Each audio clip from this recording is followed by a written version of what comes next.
Whoever told you that it takes 3, 6, 10 months to heal from the separation, they don't know what they're talking about. Time doesn't heal pain, you do. If you follow my footsteps to the dot, you will find yourself on the other side of the dark tunnel fast. Actually, while you listen to this video, you will start feeling better already. The only thing I need from you is an open mind, honesty, and a little bit of trust. The reason I made this video is because I, just like you, went through a really hard breakup. When a lover leaves from our life, it's like they take a piece of us and they rip it out. They take it with them. And that leaves us with a giant hole on our chest. I also felt betrayed and deeply abandoned. I was in a relationship for 12 years, and within that relationship, 4 years married. But things didn't work out. She became all the more cold, distant, until one day she just decided to walk out of my life. At first, I was in shock. Then I was heartbroken. Then I felt totally confused, helpless, and in despair. The unbearable pain, it felt like a nightmare I couldn't wake up from. I lost the ground beneath my feet. The best way I can describe my state is being a small boat inside a stormy ocean, being constantly hit by the waves. But I was never the type of a person to do nothing about it. Even if pain made it really hard for me to cope with it, I tried really hard to get out of it. So I did what you are now doing, going online and trying to find ways to ease the burning sensation within me. Now, some videos help, but most of the videos did not provide me with proper information. But eventually, gathering pieces from here and there, and a lot of thinking from my part, I managed to fully heal from the heartbreak, the bottomless pit hole most of us are stuck in when we go through our breakup. I literally sat down and documented feeling by feeling, day by day, on a journal, writing every single day the process I went through. If I only knew what I know now, it would have taken me days to heal instead of months. But because of what I know today, I helped many others heal from their breakups and divorces quickly, and I'm going to do the same for you. This video is dedicated to everyone out there that suffers from separation, but above all, to the old version of me that went through the toughest time after a breakup and needed a shake-up. The right tools, what to do, what not to do. So here we go. But before we dive into it, please leave a like and subscribe to help the channel grow. I would appreciate it. Number 1, don't date right after the breakup by using other people for a rebound. First of all, not only it doesn't work, but it is not honorable because we're using other people to cover our own pain. 2, please do not escape in alcohol or drugs. Escapism never heals. Number 3, no stalking. I know most of us are curious to see if they moved on or if they are in pain just like we are to make ourselves feel better, but please don't fall for that temptation. Number 4, avoid friends that are trying to get you out of your sadness. You need to digest, integrate, and express your sadness, not suppress it. So let's go with step 1. Your boyfriend, your spouse, your fiancé left you. Now what? First comes the shock. This state comes from the sudden change. We are used to one way of living and now suddenly everything has changed. Our mind repeats, this shouldn't be happening, this shouldn't be happening, this shouldn't be happening. All our mind wants is for things to go back to the way they used to be. Here we will experience anxiety, agony, restlessness, and a burning sensation in our stomach. The reason we are experiencing these feelings is because we lost our confidence and we are totally powerless in front of the situation. It will seem like we don't have what it takes to live through it. Your mind tries to convince you to give up, that you're in some kind of dead end, but it's not true. You need to fight your mind. Don't give in to its thoughts which are trying to sink you. I know you feel lonely. but you're not alone. I felt the same. I know you're hurt and my heart goes to you, but I also know you can handle it. If you have even an ounce of love towards yourself, you need to use it in order to support yourself in this difficult moment. What you need as a first tool is willpower, because willpower will help you to pull yourself together. Now we have arrived at step 2, which is accepting reality as it is. Everywhere we go hurts. Places we visit hurts because we've been with our partner, with our boyfriends, with our ex, everywhere. But now you're inside a new reality and you need to adapt to the way things are. Now I know what I'm saying might create even more resistance inside of you, which in return will create more pain, because it's the same as me asking you to let go. But please bear with me, because what creates pain is not what you think it is. While many of us think that the reason we feel the way we feel is because we lost the love of our life, it's simply not true. The real reason we resist reality is because we are forced into solitude and face the painful state of loneliness. In this new reality, we don't have someone to feed us love. We are love-starved and we don't know what to do with ourselves. All our weaknesses are exposed. Our lack of confidence, our lack of love towards ourselves, the emptiness we have a hard time dealing with, which makes us really confused and insecure. Because we're so overwhelmed with our insecurities, our clever mind will try to create an escape. And that is what we have to be careful of. The first type of escape is to fall for the trap of hope. We hope for them to come back. We hope for them to call us. We hope and we wait. We wait until we hear a sign from them. But all that waiting and all that hope, all it does is to torture us. We prolong our pain, agony, and anxiety because we're entering a state of restlessness, because we don't know if they're gonna come back to us or not. And because of that, we keep burning and burning within. But why do we keep hope alive? Because we don't want to come face to face with our sadness. Basically, if they happen to come back, they get to cover us for the sadness we're scared to face. But that's the point.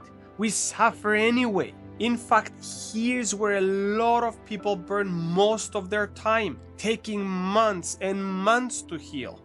So what are we to do? We need to shift our mind from hope to expression. That is how we're going to find some relief from our pain. So express, express, express. Think of yourself as a kettle on top of a stove filled with boiling water. If you don't create an opening and let some steam out, the pressure inside the kettle, all that buildup, that pressure is actually the pain you feel.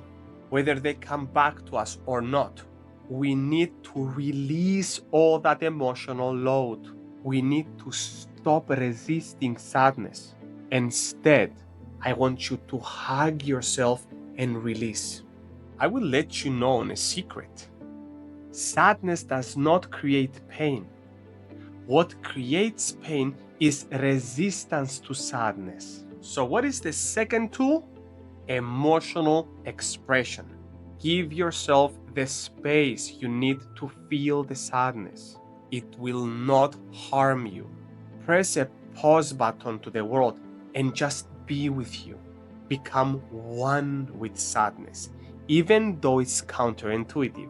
Sadness is your inner self that wants your attention.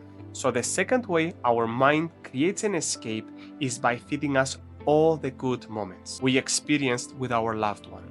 Somehow, we magically forget all the bickering, the coldness, the resentment, the betrayal, and the neglect. But again, all that is just to escape our state of loneliness and sadness. I'll give you an analogy so you can understand me. Imagine you're really hungry. Do you really think you're going to imagine foods you dislike or foods you really crave?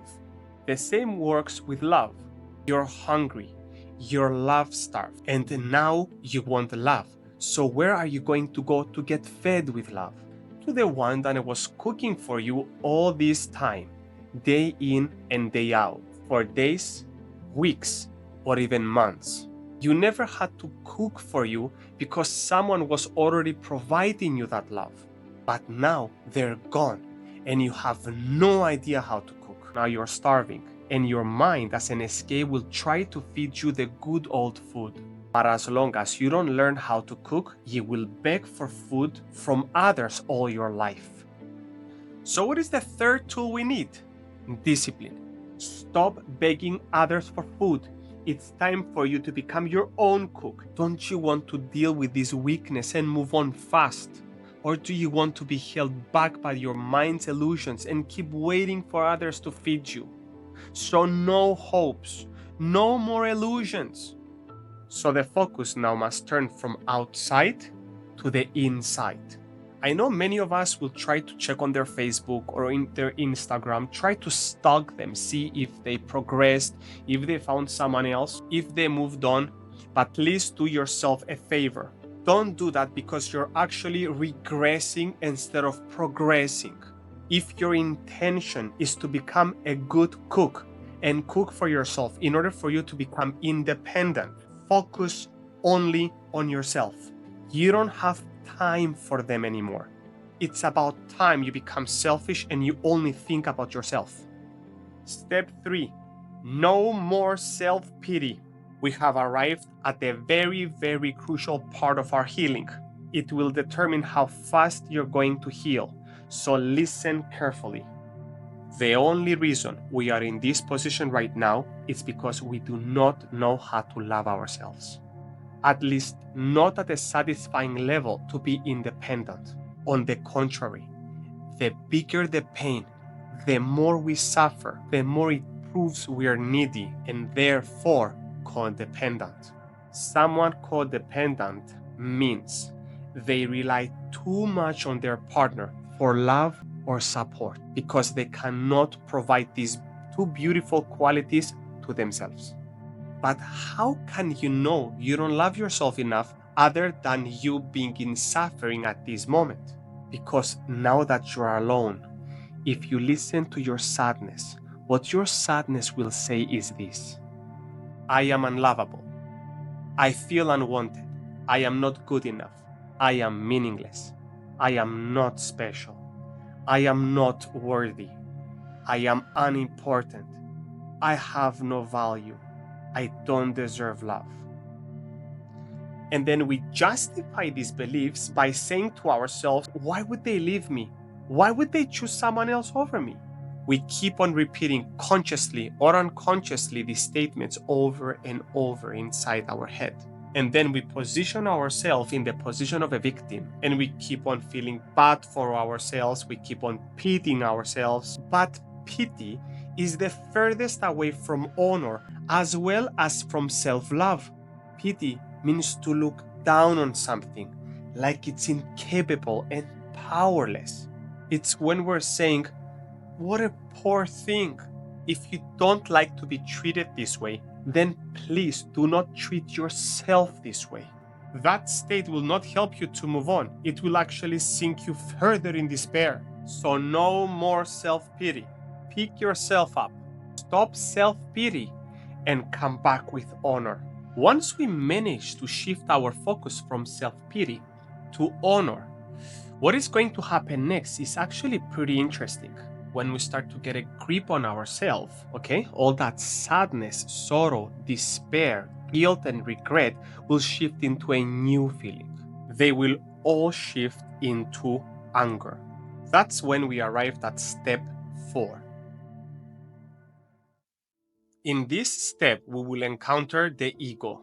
What the ego will do, it will turn the pain we feel into a complaint, and then that complaint will be targeted towards life, towards God, and mainly our partner for making us feel the way we feel.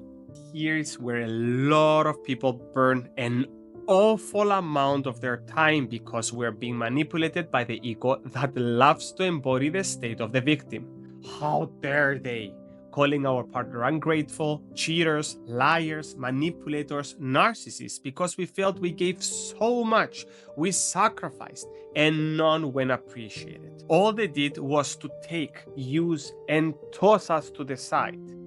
But all these blames and complaints, as I mentioned before, derive from the ego pride within us that tries to portray itself as the innocent in order for us to project our weakness onto our partner and escape responsibility from our choice. So do we just ignore the anger like it doesn't exist, try to brush it off? No. If we try to do that, that same anger will come back and bite us in the ass in some other way. Think of anger like this really hot coal, which is burning inside of us. If we do not spit it out, it will burn inside of us. So we better express it in a healthy way where no one gets hurt, and especially not to take out our rage onto our partner. I personally went into a forest and I yelled my lungs out. I picked up rocks and I smacked them on the ground. I allowed anger to consume me. I became one with it because of all the injustice I felt, until every ounce of anger was channeled out of my body. Oh, now that I remember, it felt so good. So, the acknowledgement of the ego pride and also expressing its anger. Yeah, we are going to give it a little bit of food, but we're not going to allow it to bring distraction to other living beings or our partner. Now we are at step 5, the core of our pain. Now that we have embraced our anger and spit out the fire, we need to finally take responsibility for our choice. Did we not choose our partner? Did we not decide to stay with them? Yeah. Maybe they are to blame for their temptations and their weaknesses, but we chose to stay. We chose to close our eyes and we chose to compromise because we were having needs, and those needs took the best out of us. We need honesty. They didn't use you. You allowed them to use you. You allowed them to neglect you, walk all over you, or boss you around. Or maybe you're one of these people that took a broken soul and thought they could fix them. But what you didn't realize is that that caused you to sacrifice yourself, and that is actually self-betrayal. No matter your why, you were mentally, financially, or emotionally in weakness, and for that weakness you now suffer. Unless you address it, you will keep being attracted to people that are not good for you. How many times have you heard people falling for the same type of partners over and over again, getting hurt, getting abused, getting neglected? I bet you many times. But why? Don't you ask yourself, why would someone ever choose an emotionally unavailable partner? Why choose partners that are distant, careless, unsupportive, abusive, and manipulative? Or even the opposite, jealous, clingy, and possessive? Why do we fall for these people even if we get hurt over and over? In order for you to make sense of it, you need to understand what I'm about to tell you. The suffering you experience that you're so convinced it came from your partner that has abandoned you, rejected you, or betrayed you doesn't even come from your partner, but from somewhere else. The breakup is but a reminder of an older wound you haven't healed from. You probably don't remember, but the way you feel right now, you felt that long time ago, at least once more in your childhood. And as long as you have people that feed you love, it will remain dormant. Now that we are alone, all these childhood wounds wake up from the unconscious and they bubble to the surface. Then these wounds, like I am unworthy, I'm not special, I am meaningless, will come to haunt you. These statements are from where your pain comes from, not the breakup itself, not the abandonment, not the betrayal, but the beliefs we're telling ourselves after the breakup. So how does this relate to choosing people that they will constantly re-trigger our traumas? Why would we continuously go for people like that? Why would we choose them? Well, we actually don't. The inner child inside of us does. I will let you in on a secret. Did you know the partners we're attracted to are our parents in disguise? I am sorry to burst your bubble. The pull you feel when you fall in love, it is not some universal magical message that you found the one. That attraction is the inner child which recognized its emotionally unavailable mother or its depressed workaholic father and wants to make up for the neglect it felt back then. In other words, the inner child chooses partners based on our traumas and love deficiencies. So where do we go from here? We need to become conscious of our childhood trauma. You need to become conscious of your inner child and its wound. If you're interested in knowing more about the inner child and its 5 wounds, I made a video which explains exactly that. I would link it up here if you want to learn more. So what trauma do you suffer from? Is it rejection? Is it abandonment? Is it betrayal? Is it an inferiority complex? Or is it injustice? You need to find out, because if you do not heal from it, you will forever depend on other people outside of you to feed you love. So what's the tool we need to use? That is self-awareness. And the final step, step number 6, which is forgiveness. The true cure of pain, the true peacemaker, the one that heals everything will forever be forgiveness. Once we forgive our weaknesses and we forgive our partners' weaknesses, their temptations, and their behaviors, we are now ready to move on. You may ask, why would I ever want to forgive my cheating wife or my abusive husband? Because that is what it takes for us to heal from our traumas. We learn true love when we go through pain, and we become stronger when we face fear. There is no way around it. We must become at peace with our teachers, because in a way, our ex-partners are our teachers. My ex-wife was my best teacher, whether she knows it or not. Because of her, I am now a more self-aware and an honest person, giving you the knowledge of my healed pain. Thanks to her and my self-work, the universe rewarded me with a wonderful partner, a very beautiful relationship for the past 8 years, where there is no more drama, no more resentment and toxicity. There is compassion, there is understanding, and a lot of support. How did this happen? By healing my trauma and learning to be an autonomous individual without relying on my partner for happiness. How can we know we have healed 100% and are ready to move on with our life and move on into the next relationship? When we're in a state of gratitude. Why gratitude? Because when we authentically have healed, we will come to the realization that without them, we wouldn't be the person we are now. Now is your turn. You can heal from your breakup by repeating the information I shared in this video. Go through the steps again and try to embody them. Don't just listen to them.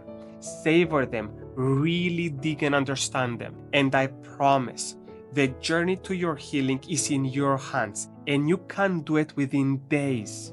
Before we wrap this up, I'll give you something to chew on, something to really think about. True love was never about taking. True love always was, is, and forever will be about forgiving. Thank you for listening to this video. Please like and subscribe if you find this video of value. It helps the channel grow. And please let me know below if this video helped you. I would appreciate it.